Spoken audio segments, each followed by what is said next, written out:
Hello, good morning to you and welcome to Wednesday, 17th May 2023. My name is Noble Crosby and this is the news on New Day. Coming up in the bulletin this morning is a big day for Ghana as the IMF board is expected to vote on Ghana's $3 billion bailout program. Also in the bulletin, we'll bring you updates on the circumstances in the Ashanti region following the clashes between two schools there. We have details of these stories and a lot more coming to you shortly. Please do stay with us. You're still watching. This is the news on New Day. We're live on all our social media platforms also. We're live on DSTV channel 279 and we're live on all our social media platforms at TV3 Ghana. Let's start off with the news concerning the IMF, and it is a big day for the country, particularly for the finance minister and his team. As the executive board of the International Monetary Fund, they will this morning vote on Ghana's bailout program. The IMF board is widely expected to endorse the much talked about $3 billion loan for Ghana after receiving financing assurances from the creditors. The government will leverage the program to restore investor confidence after facing one of its worst economic crises in decades. My colleague Sani Abdurrahman is in Washington and has been telling us what the itinerary looks like for Ghana today. Indication that the program would be approved when the IMF executive board meets later this morning. Finance Minister Ken Ofori-Atta and Governor of the Bank of Ghana, Dr. Ernest Addison, have all been here to log the deal, and they have done just that. Ordinarily, a statement or news conference would have followed right after the approval, but the parties have chosen to hold a presser on Thursday. We'll get to know what the modalities of the $3 billion loan are, i.e. the terms of the loan, which would guide the disbursement of the facility. Remember, the first tranche is $600 million and the rest of the 5 tranches would only be released if the government successfully implements the policy reforms agreed, but also importantly, if the bilateral and private creditors agree to a debt restructuring well in time. So quite a huge day for Ken Ofori-Atta and his team, but there is still work ahead because the government would have to continue engagement with the creditors to restructure the external debt and the outstanding domestic debt quick enough. Now back here in Ghana to some sad news concerning the mine collapse in the eastern region. NADMO officials, they are yet to put in frantic efforts of search and rescue some illegal miners who are believed to be trapped under an illegal mining pit after it caved in on them at the Kolete Takoso mining site in the Brim North district of the eastern region. 10 of the illegal miners have so far been rescued by eyewitnesses. 7 of them have been confirmed dead and 3 are in critical condition and are receiving treatment.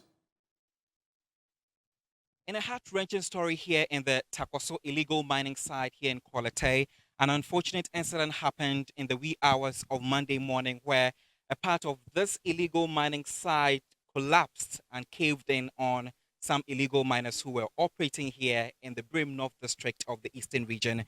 From a closer look from where I stand, you can clearly see huge visible cracks, and you can clearly tell that these rocks can easily collapse with a small push. Now, I have been told by some eyewitnesses here that some 7 people have been able to be retrieved out of the debris, but unfortunately, the 7 died, but 3 are currently in a critical condition in the hospital. You can clearly tell that because of Monday's rains, it has left this place really wet, and that has actually resulted to this particular unfortunate incident. I've been joined by the NADMO Deputy Director for Birim North District, Douglas Adomako, to throw more light on this rather unfortunate incident here in the eastern region. So you have been here in the morning to ascertain the problem. What exactly happened? Yeah, my brother, thank you. So this morning, we thought it wise to visit the Akunyasi police station for a lot of information since they came to the scene yesterday. So we got there to hear that truly 7 died and 3 were rescued and they have sent to hospital. And so therefore, nobody has been allowed to come to the site today. We came to Kolete to meet the elders of the community, and the committee secretary spoke to us. So according to them, I was giving somebody to lead me here to verify myself what has really transpired down here. And as you have said, the place is very scary. So 7 unfortunately died, 3 in critical condition, adding up to 10. But we're told that there were about over 18 people here. Could that mean that some are still stuck under the debris? Honestly speaking, I cannot ascertain that fact. But the fact is that the people told us there were a lot of people under the the canal. And unfortunately for them, those who were under the collapsed one were 10. So those behind the collapsed one were able to come out. And because it was raining throughout the day, a lot of majority of those who supposed to be here didn't come.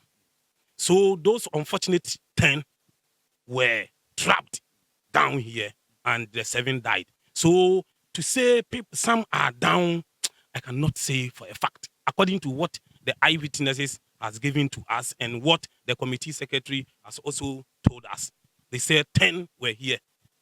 So as NADMO officials, we are supposed to be a rescue team. What are you going to do to know if indeed people are stuck under it or not? Yes, we've spoken to our regional directorate, and they are all on their way coming to the site scene, and there we take it from there. It's already noon, and noon in the afternoon, and this thing happened yesterday in the morning, and your officials had to wait till at this point, and they're still not here to perform that exercise. What is happening? I cannot tell what has happened from that end. But what I am saying is that we heard it around 9 p.m. 9 p.m. yesterday night.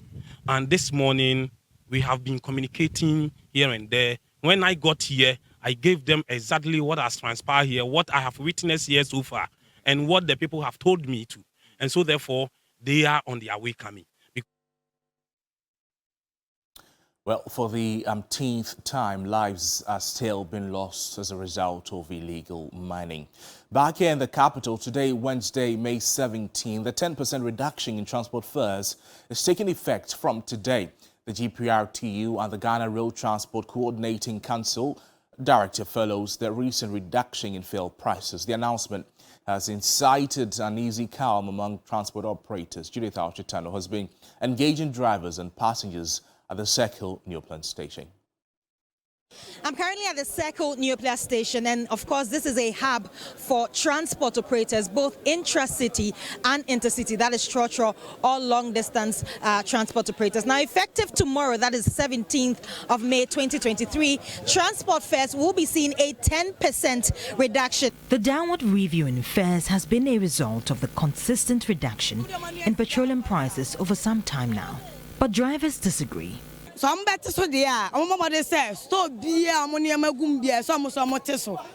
there are reduced fares, then they must reduce prices on the market as well. Because it's not easy for fares to reduce and market prices to remain expensive. 1 can of Milo is now 35 cedis.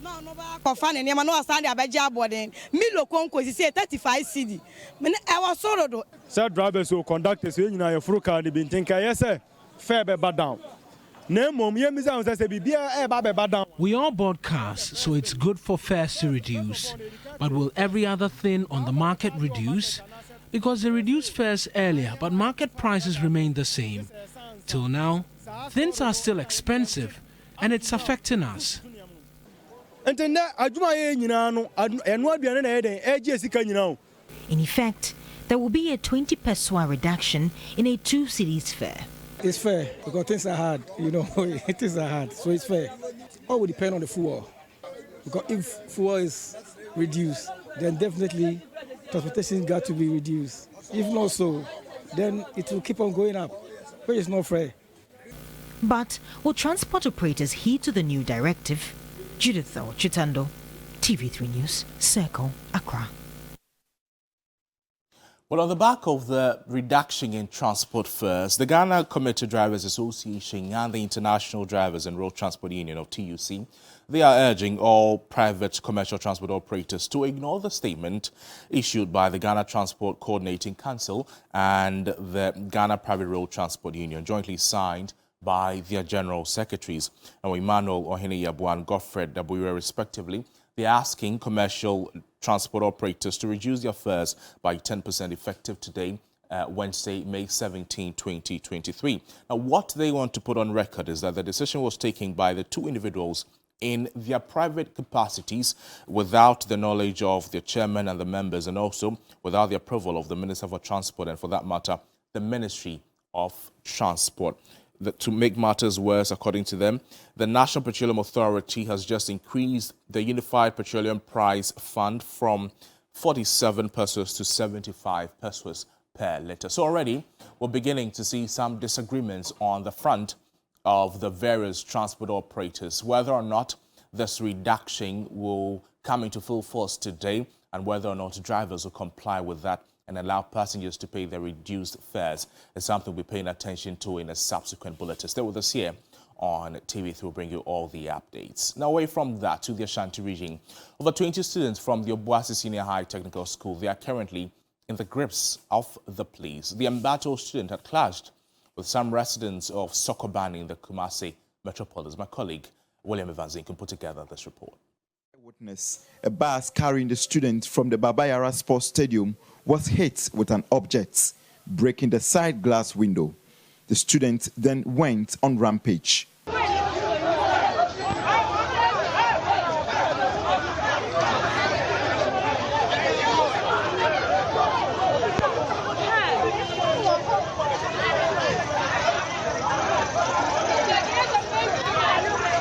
Two people were allegedly attacked, a bus conductor and a hawker.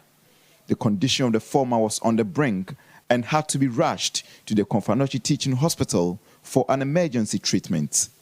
Plantain no boys ni yi plantain ntimate ni hu sa no and was plantain mu yi and manisko nche mu yi obi a maniska mu maniska enti ba so ma maniska na boys no yes eh mu maniska mesi aba enti ho na boy ba ko to ade ko we say boy na odi mate no no nso no eto bo na ko hwe sprinter na ti ho no enti ba sa na driver ni so ko park ye hu say ne glass na pa na ko park ye na che boys ni sisi ye no mu nyina diamlika nyom kra na kam nim say school for mu kwa ha ma hye an aged man whose nephew was also attacked will spend the night at the forecourt of the police station until a positive result emerge from the hospital.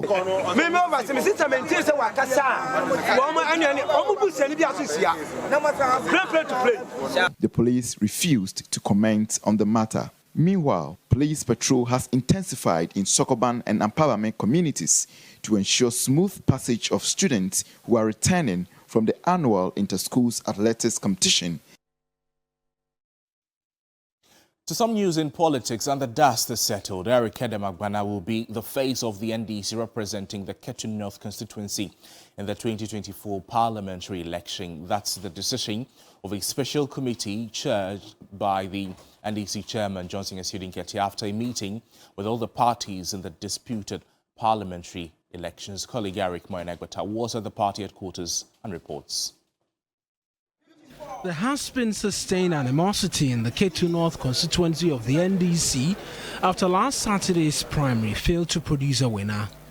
Initial count had put Edemagbana on 360 votes, with his close contender, John Aganu, securing 359 votes. But after 4 recounts, the Electoral Commission discovered unstamped ballot papers reducing votes for the two candidates to 358 each. The party today formed a special committee to address the concerns. And so that's how the National Democratic Congress finally put to bed the controversy which has characterized all of the happenings in the last 2 days since the primaries of the Ketu North ended in that particular part of the country. A special committee of national executives sat today and came to a determination that, having scrutinized into detail all of the ballot papers which were subjected to voting from the various delegates, all of these materials came from the national headquarters. As such, the true will of delegates of the Ketu North constituency be respected. General Secretary of the NDC, Fifi Fiavikwete, addressed the media. By and large, we got a consensus coming from across the table that the 5 ballot papers were an integral part of the booklet of ballots that came from the national office and went through to that constituency. We also checked and we saw that there was no overvoting, that the tallying process done by the independent and by the candidates, the agent of all these candidates, tallied and harmonized with exactly the ballot papers that were found in the ballot box as well. And that those 5 ballot papers were clearly an integral part of the booklet. We therefore were in a position to say that what the voters had expressed in the original counting that had happened actually is the authentic expression of the will of the people of Ketu North. Now, so according to that original intention, even though it was such a very, very close contest, we needed to go with the original result. And that original result had candidate Eric Edem Agbana having 360 votes, followed very closely by candidate John Adanu, who had 359. Subsequently, the now declared winner of Ketu North Primary, Eric Edem Agbana, took the opportunity to apologize to party executives, particularly in the region and the constituency, whom he may have wronged during the heat of the moment. I want to retract and apologize sincerely for some comments made in the heat of the moment. As we all know, when the tensions were high, we granted some interviews and said certain things that we consider unpalatable, and so we apologize for those statements. I want to use this platform to call for unity. The party's interest is key. It is important for all of us to unite to maintain the Ketu North seat. It all now appears to be finally settled as Eric Edem Agbana has been declared the victor from Saturday's primary in the Ketu North constituency. It puts to bed the acrimony, the animosity, and all of the media battles. Now they say they are ready to secure 85% of the votes for the NDC in the Ketu North constituency. Eric Mawena Egbeta, TV3 News.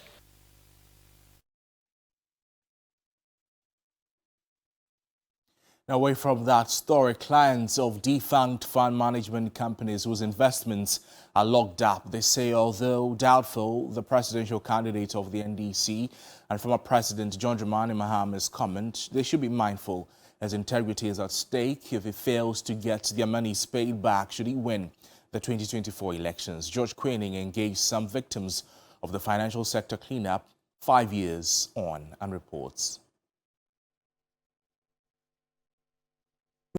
Bank before its license revocation. It's been 5 years since the financial sector cleanup, which cost Ghana in excess of 25 billion cedis. According to the government through the central bank, it saved 70% of potential job losses and 1.5 billion cedis in customer deposits. This whole issue is in the spotlight because former President John Dramani Mahama has made some assurances following his victory as flag bearer of the NDC come 2024 general elections. According to the former president, should he win power, the licenses of banks that were unduly revoked will be restored. Clients of firm management companies would be paid their investment in a year, and employment for those that lost their jobs in the process. And finally, there'll be some prosecution of officials involved. Those that matter in this very issue are victims of the financial sector cleanup. Their reactions to these assurances would really matter. I'm here at Tema Community 11 to meet Daniel Boglo, a former staff of GN Bank and Gold Coast Fund Management Company. For him, he's lost a lot of friends as a result of this. The last days, people were bringing money and we're still taking it. We didn't know it to get to a point where the government will even step in and say you are no longer going to operate. Why would I know about this? I will not inform you guys. I'm telling you, I have people who were in authority that if I call for help, they will help me. But because of this, some of them don't even pick my calls. They won't pick. He is hopeful about the assurance given by former President John Dramani Mahama. I am just hoping that all the promises he has made to the suffering masses, he will be able to fulfill about 70% of them. Because as a politician, I don't expect him to fulfill all his promises. Mr. Charles Frimpong is part of over 900,000 customers of defunct Gold Coast Fund Management Company, whose investments have been locked up. So government has to cough some 5.5 billion cedis to settle the customers. And he's got millions of cedis locked up there. But what does the assurance by former President John Dramani Mahama mean to him? When I'm in short of money, whoever I can call and quickly come to my aid, I just accept that. Should I be living on that? No. I'm not a physical challenged person. I'm a strong person. I have brains. I'm a professional engineer. So investment is a good thing, but I've seen that investment this time in the country, it's not good. Well, this is a store project by Mr. Frimpong, and this very project was started before the financial sector cleanup. But because his money has been locked up now, he's unable to complete this very project. If Mahama comes in, he will be able to install everybody's money for him. If he doesn't do that, and I'll emphasize, if he doesn't do that, then it's going to affect his presidency and anybody who comes in as a leadership on the party. If Mahama's assurances are anything to go by, then over 900,000 customers of the Fund Gold Coast Fund Management could be paid their locked-up investments, and also some persons that lost their jobs could be employed. Finally, the licenses of companies that were unduly revoked could be restored. But until then, time will really tell. George Cranin, TV3 News, Jolu, Accra. Let's now bring you some international news as the chief executive of OpenAI, Sam Altman, faced questions about artificial intelligence at a hearing in the U.S. Senate. The company created the app ChatGPT, which can write essays, scripts, poems, and solve computer coding in a human-like way. Altman told the U.S. Senate his industry needs to be regulated by the government as AI becomes increasingly powerful. Now, politicians were searching for answers on the potential threats AI poses and raised fears over the 2024 election. Several experts, including Dr. Geoffrey Hinton, the so-called godfather of AI, have recently raised concerns about the fast-developing technology.